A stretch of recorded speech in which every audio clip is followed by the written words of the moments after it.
ultimate journey to Sheffield. 4 days, 4 countries, 12 players. Destination, the Crucible.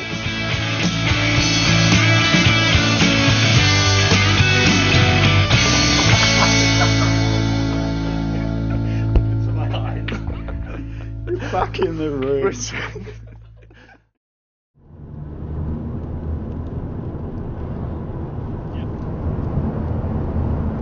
Day 3 on tour and all is good with the world. We've had a cheeky lie-in, the sun is shining and we're on our way to Cambridge.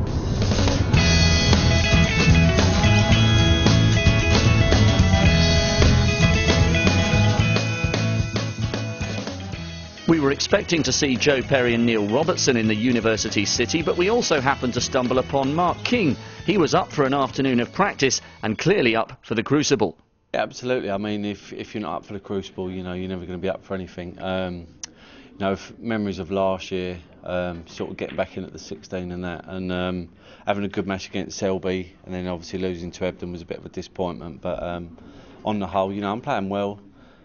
Your dad's a big character around the circuit. Will he be there? Oh yeah, he'll definitely be there. You know, wherever I go, he's there. I mean, he's come to China a couple of times.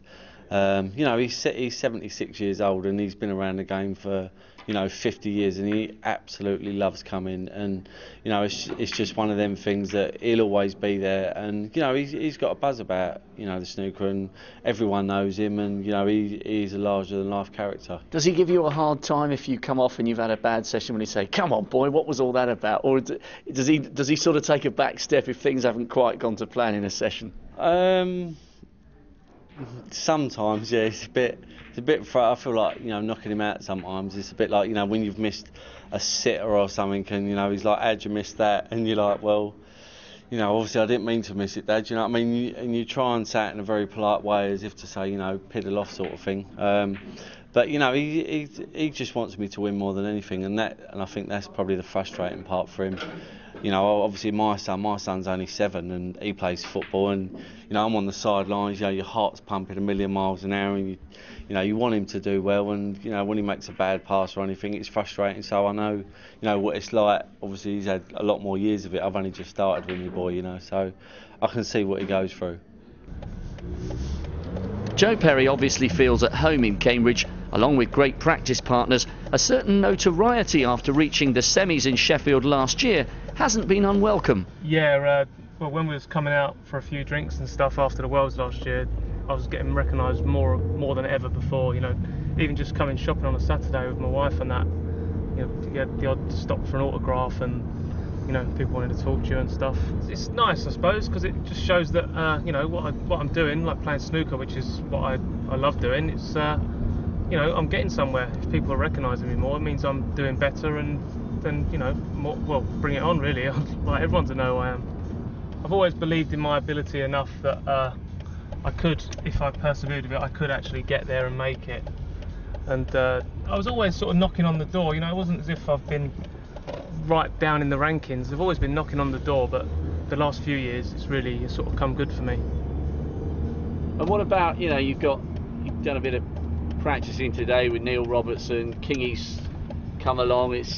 There seems to be a good bit of vibe and a good banter between you guys, and it's nice that you've got each other around, that you are all in that top 16, and you can use each other for practicing and just, you know, sort of almost enjoying the friendship as well as seeing each other in competition.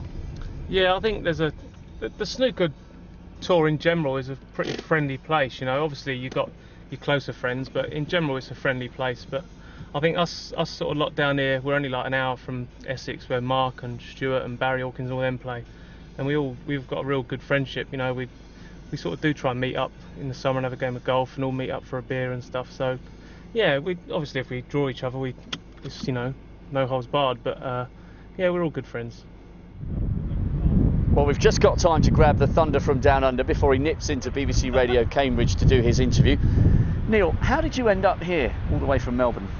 Well, it was myself and 2 other professionals from Australia, sort of all joining the main 2 at the same time, and you know, we had to sort of base ourselves over here for 8 or 9 months, and the manager of a club in Cambridge said that you know, there was a house up for rent, and yeah, so we just rented the house, and it seemed to prove a really good decision because, I've done really well ever since moving to Cambridge, and obviously, great practice partner in Joe Perry over the last 6 years as well has helped tremendously. So, yeah, obviously a great move, and, I love living in Cambridge. I wouldn't want to live anywhere else in England, and, so really looking forward to next week now. Now, when you step out for that first round match, the evergreen Steve Davis, his 29th appearance in the finals at the Crucible, that'll be special for its own reasons as well. Yeah, he's obviously, an absolute living legend of the game, and it's absolutely incredible to do what he's doing. He beat me earlier this season as well, so I'll definitely have to be playing really well to win. He's going to make it tough, but he's kind of got a bit of an underdog tag, the last few years, and he seems to really enjoy it. I think he just goes out there, has fun, and plays a few weird shots every now and again, just for the fun of it. And so sometimes a player that plays without any sort of fear whatsoever, if he loses, he just does the commentary on the couch again, is all really relaxed. So a player like that can be sort of almost harder to beat than someone who's had a fantastic season. Right, 5:15, that's the Cambridge boys done. We've got to hit the rush hour traffic and head up to Leicester to meet a certain jester.